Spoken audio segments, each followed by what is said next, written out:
Hey guys, I'm Siobhan, a fifth-year medical resident.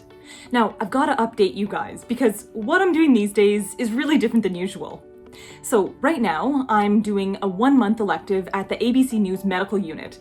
And on top of that, I'm studying for the biggest exam of my career, the Royal College licensing exam to become a rheumatology specialist.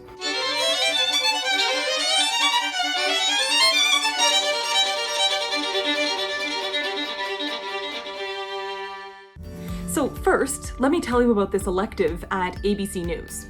So I'm working in the health unit, which is a combination of journalists and doctors that are vetting and looking at all the medical content that goes through ABC News. And you can just imagine during a pandemic how busy they are. Originally, the plan was to be in New York for a month. I was so looking forward to it, some Broadway shows. But no, Omicron had some other plans, so this elective is completely virtual, so I'm at home in Canada, doing everything remotely. The experience is so different than what I normally do as a doctor, so it's been this huge learning curve with some mistakes along the way. I actually, within the first hour, made my first mistake where I did reply all to an email that ended up going out to like 1,000 people at ABC News, literally. So embarrassing, but you know, at least all I can say is that there are no patient lives at stake, so that's something. So what do I do all day other than accidentally spamming people's inboxes? There's sort of three main things. The first is reviewing embargoed articles. So this is sort of like a sneak peek of articles that haven't been published yet from major medical journals. And if I see one that seems really interesting that I think the general public would like, then I summarize the important information and sort of package it up for journalists to use. And sometimes I actually get to write the article myself. Like this one. This is actually the first one I ever did. And then probably the fast-paced, most stressful part of the job is vetting TV scripts for medical accuracy. So that's TV shows like World News Tonight or Good Morning America, like these huge shows. So you feel the stress. And sometimes they send you the script with breaking news, maybe 10 minutes before they're going live. And you need to read this quickly, but also super accurately to make sure there are no words that are missing, things they have to voice over. It's exciting, it's an adrenaline rush, and I was super nervous the first couple I had to do. I think the best part is working with these incredible experienced journalists while also getting to meet other residents who are interested in medical journalism. So I would say it sort of feels like I'm going behind the scenes. You know how I always bring you guys behind the scenes in the hospital? Well, I feel like I'm going behind the scenes in the news organization. And this experience has actually given me so much more confidence in these big news organizations because I see how they agonize over a certain word, how they're vetting all of this information so accurately. It's just so reassuring to see. I so wish that I could just put all of my effort and focus into this elective because I'm having so much fun and I'm really learning a lot.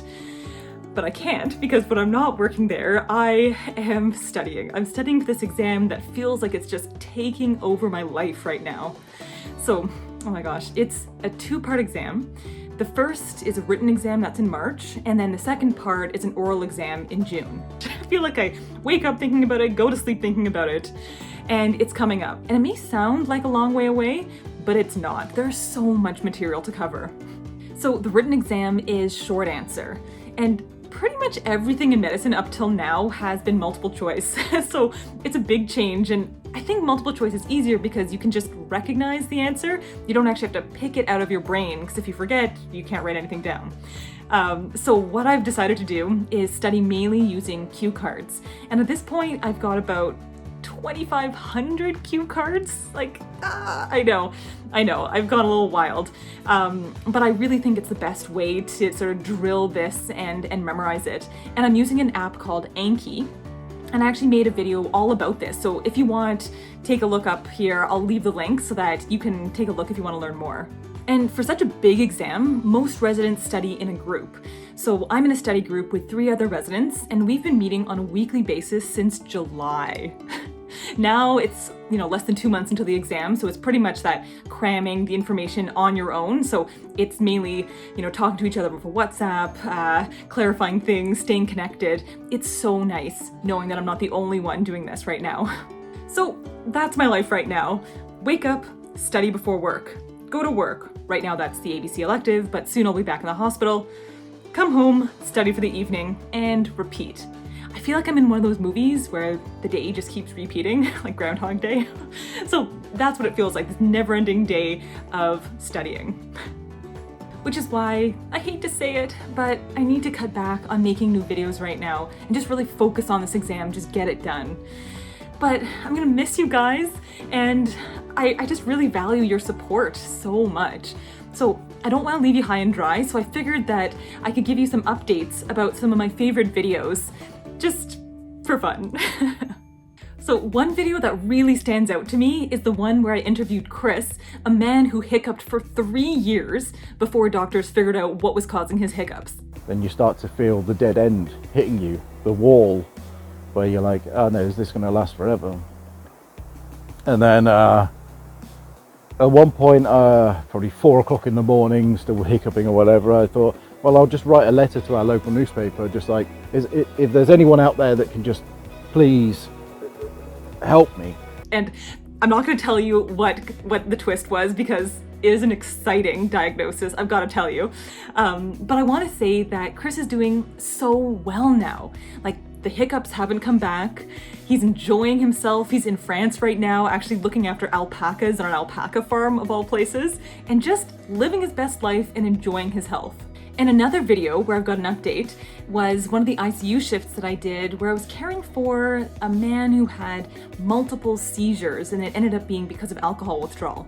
I don't know if you've seen that one. Walking into the room, I see the patient is awake, but he's still a bit drowsy.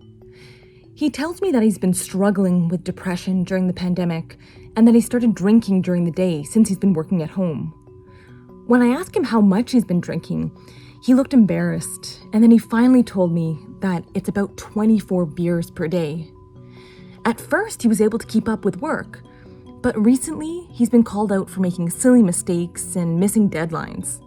So he decided to go cold turkey and quit drinking. That was about 48 hours ago. I couldn't believe it. About a month ago, I actually ran into him in the hospital. And, you know, at first, I thought he looked a little bit familiar, so I was looking over at him, and then I could see that he was looking at me, being like, why is this girl looking at me? And so we ended up talking a bit, and I finally made the connection of who he was. And so he told me that he's been doing so much better. He feels his life is starting to turn around now that he's been going to rehab. And it was just such an amazing moment for me, especially after seeing how sick he was. And I'll say that that is rare. Most of the time when you do an ICU shift, you see people overnight that you don't know if they're going to live or die, and then you never really see them again. And in some ways, it's not that satisfying because yes, you kept them alive until the morning, but what happened next? So for me, that was such a special moment that I'll never forget. So if you haven't seen those videos yet, I'll leave the links in the comments below so you can check them out. And for now, I just really want to say thank you so much for being here, encouraging me this far in residency. And otherwise, I'll see you after the exam. So, bye for now.